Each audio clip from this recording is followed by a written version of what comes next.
नमस्कार, स्वागत है आपका आर्यावर्त न्यूज की खास खबर में। आज की खास खबर में हम जानेंगे बिहार में खेला का रिजल्ट आज, असमंजस होगा दूर। ज्ञानवापी सर्वे में सबसे ज्यादा शिवलिंग के विग्रह मिले, उम्र 2000 वर्ष पुरानी। यूएन एजेंसी पर हमास के हमले में मदद करने का आरोप, इसराइल के दावे के बाद कई देशों ने रोकी फंडिंग। रामलला की मूर्ति बनाने वाले शिल्पी योगीराज अब कुरुक्षेत्र में श्री कृष्ण की मूर्ति को देंगे आकार। अब खबरें विस्तार से। बिहार के मुख्यमंत्री और जदयू अध्यक्ष नीतीश कुमार के एक बार फिर पाला बदलने की चर्चा जोरों पर है। विपक्षी गठबंधन इंडिया के सूत्रधार रहे नीतीश आज सीएम पद से इस्तीफा देकर भाजपा के समर्थन से नई सरकार बना सकते हैं। न्यूज एजेंसी ने सूत्रों के हवाले से बताया कि जदयू अध्यक्ष नीतीश कुमार के रविवार सुबह मुख्यमंत्री पद से इस्तीफा देने की संभावना है। नीतीश के करीबी सूत्र ने बताया कि नीतीश कुमार रविवार सुबह करीब 10 बजे जदयू विधायकों के साथ बैठक कर सकते हैं। इसके बाद वह राजभवन जाकर राज्यपाल को अपना इस्तीफा सौंप सकते हैं और शाम तक बिहार में भाजपा के समर्थन से नई सरकार का गठन हो सकता है। नीतीश के साथ भाजपा के 2 उपमुख्यमंत्री भी शपथ ले सकते हैं। विधानसभा अध्यक्ष का पद भी भाजपा के कोटे में आ सकता है। प्रदेश भाजपा की भी सुबह 9 बजे बैठक होगी। भाजपा ने नीतीश को समर्थन का फैसला किया है, पर इसकी घोषणा नहीं की गई है। अगर नीतीश कुमार आज मुख्यमंत्री पद से इस्तीफा देकर भाजपा के साथ नई सरकार बनाते हैं तो 18 महीने के भीतर वह दूसरी बार पाला बदलेंगे।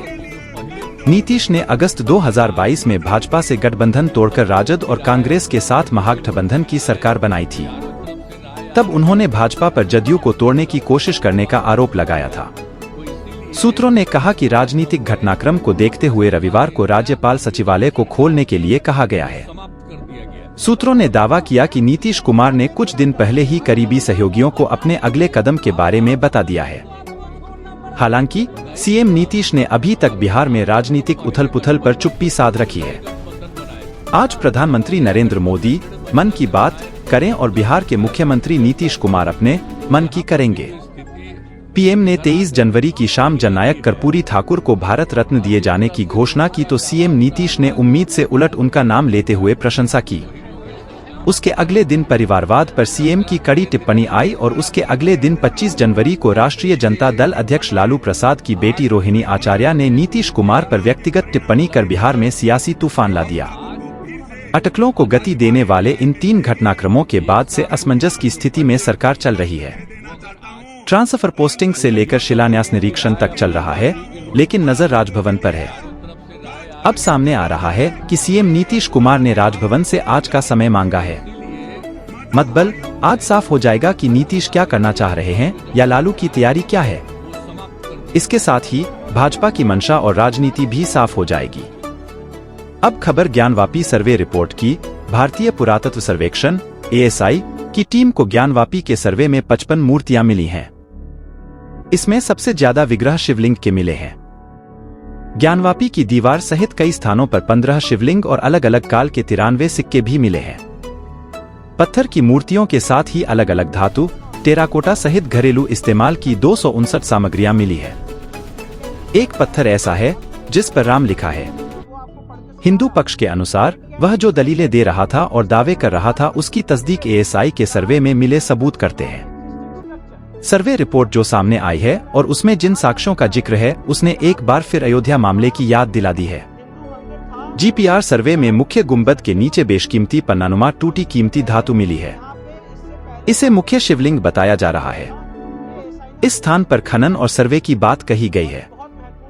ASI की 176 सदस्यीय टीम ने ज्ञानवापी परिसर का जो सर्वे किया था उसकी रिपोर्ट सार्वजनिक हो चुकी है। रिपोर्ट में ज्ञानवापी को बड़ा हिंदू मंदिर बताया गया है।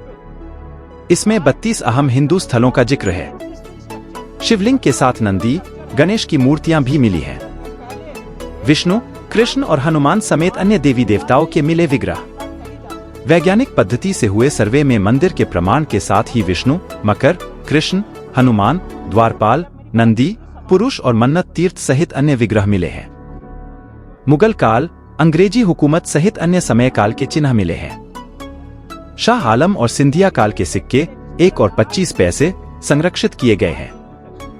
93 सिक्के और टेराकोटा की मूर्तियां मिली। ASI ने 93 सिक्के जुटाए हैं। इनमें विक्टोरिया महारानी, विक्टोरिया रानी, धीरम खलीफा, किंग चार्ज सहित अन्य काल के सिक्के शामिल हैं। ASI ने टेराकोटा की 23 मूर्तियों, 2 स्लिंग बॉल, 1 टाइल्स, 1 डिस्क, देवी देवताओं की 2 मूर्तियां, 18 मानव की मूर्तियां, 3 जानवरों की मूर्ति को साक्ष्य के तौर पर जुटाया है। 113 धातु की सामग्रियां भी मिली हैं। इनमें लोहे की 16, तांबा की 84, एल्यूमिनियम की 9, निकेल की 3 और एलॉय की 1 सामग्री मिली है। ज्ञानवापी परिसर में मिले पत्थर से निर्मित विग्रह की संख्या इस प्रकार है: शिवलिंग 15, विष्णु 3, मकर 1, कृष्ण 2, गणेश 3, हनुमान 5, द्वारपाल 1, नंदी, अपस्मार पुरुष 1, मन्नत तीर्थ 1, विग्रह के टुकड़े 14, मिश्रित मूर्ति 7। सर्वे रिपोर्ट में ज्ञानवापी की दीवार सहित कई स्थानों पर मिले विग्रह और धार्मिक चिन्हों की विधिवत जांच की गई। GPR सहित अन्य तकनीक से हुई जांच में कुछ चिन्हों की उम्र 2000 वर्ष पुरानी मिली है। अब खबर इसराइल हमास कन्फ्लिक्ट की। अमेरिका समेत कई देशों ने संयुक्त राष्ट्र की शरणार्थियों के लिए काम करने वाली एजेंसी की फंडिंग रोक दी है। दरअसल इसराइल ने दावा किया है कि हमास द्वारा उनके देश पर 7 अक्टूबर को किए गए हमले में UN एजेंसी के स्टाफ ने भी मदद की थी। जिन देशों ने फंडिंग रोकी है उनमें America, Australia, Canada, Britain, Germany, Italy, Netherland, Switzerland और फिनलैंड शामिल हैं। जिस एजेंसी की फंडिंग रोकी गई है वह UNRWA है। UNRWA शरणार्थियों के लिए काम करने वाली एजेंसी है और गाजा में मानवीय मदद पहुंचाने में इसकी अहम भूमिका है। यही वजह है कि जब देशों ने एजेंसी की फंडिंग रोकने का ऐलान किया तो एजेंसी के कमिश्नर जनरल फिलिप लाजारनी ने इस पर दुख जताया और कहा कि गाजा के फिलिस्तीनियों को अब और सजा नहीं मिलनी चाहिए, इसका दाग हम पर सब पर लगेगा। लाजारनी ने कहा कि फंडिंग रोकने के फैसले से उनके द्वारा किए जा रहे मानवीय कार्य प्रभावित होंगे और खासकर गाजा में समस्या बढ़ेगी। UNRWA ने शुक्रवार को बताया कि इसके स्टाफ पर जो आरोप लगे हैं उसकी जांच की जा रही है। इसराइल के विदेश मंत्री इसराइल काट्ज ने UNRWA पर आरोप लगाते हुए कहा कि इस एजेंसी के इस्लामिक आतंकियों से संबंध है और उन्होंने सलाह दी कि गाजा में लड़ाई समाप्त होने के बाद इस एजेंसी को किसी दूसरी एजेंसी से बदल देना चाहिए।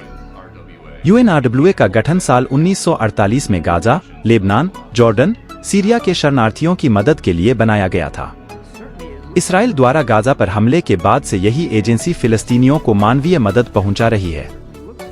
अब खबर रामलला के मूर्तिकार अरुण योगीराज की।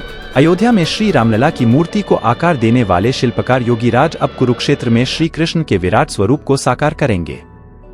इसमें महाभारत के दौरान अर्जुन से संवाद में श्री कृष्ण के विराट स्वरूप को दर्शाया जाएगा।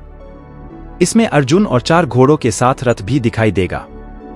इस मूर्ति को भी श्री राम की मूर्ति की तर्ज पर ही नेपाल के गंडक नदी से निकाले गए शालिग्राम पत्थर से ही तैयार किया जाएगा। धर्मंगरी को विशेष पहचान देने वाले एवं एशिया के सबसे ऊंचे माने जाने वाले ब्रह्मसरोवर के पूर्वी किनारे पर निर्माणाधीन 18 मंजिला ज्ञान मंदिर के गर्भगृह में श्री कृष्ण की उक्त मूर्ति स्थापित की जाएगी। श्री ब्रह्मपुरी अन्नक्षेत्र ट्रस्ट ज्ञान मंदिर के संस्थापक स्वामी चिरंजीवपुरी महाराज का कहना है कि 3 एकड़ भूमि में 18 मंजिला ज्ञान मंदिर का निर्माण कराया जा रहा है।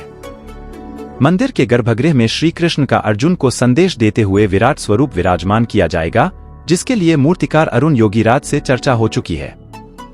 इसके लिए ट्रस्ट ने योजना तैयार कर ली है। जल्द ही प्रख्यात शिल्पकार अरुण योगीराज भी मंदिर का अवलोकन करेंगे। मूर्तिकार अरुण योगीराज द्वारा यह मूर्ति बनाए जाने का प्रस्ताव स्वीकार किए जाने के बाद ट्रस्ट की ओर से नेपाल में भी संपर्क साधा जा रहा है, ताकि वहां गंडक नदी से निकले इस विशेष शालिग्राम पत्थर को लाया जा सके। फिलहाल मंदिर निर्माणाधीन है और 50% से ज्यादा काम पूरा हो चुका है। अरुण योगराज के यहाँ पहुंचने के बाद ही तय किया जाएगा कि आखिरकार मूर्ति को कितने समय में तैयार कर लिया जाएगा और इसका आकार क्या होगा। प्रख्यात मूर्तिकार अरुण योगीराज कर्नाटक के मैसूर के रहने वाले हैं। उन्होंने ही सुभाष चंद्र बोस की 30 फीट की प्रतिमा भी बनाई है, जिसे नेताजी सुभाष चंद्र बोस की 125वीं जयंती से पहले नई दिल्ली में इंडिया गेट पर अमर जवान ज्योति के पीछे की छतरी में स्थापित किया गया। केदारनाथ में आदि शंकराचार्य की 12 फीट ऊंची प्रतिमा भी योगीराज ने ही बनाई है। इस खबर में आज इतना ही। इसी प्रकार की ताज़ा खबरें जानने के लिए हमारे चैनल को लाइक और सब्सक्राइब करना न भूलें। धन्यवाद।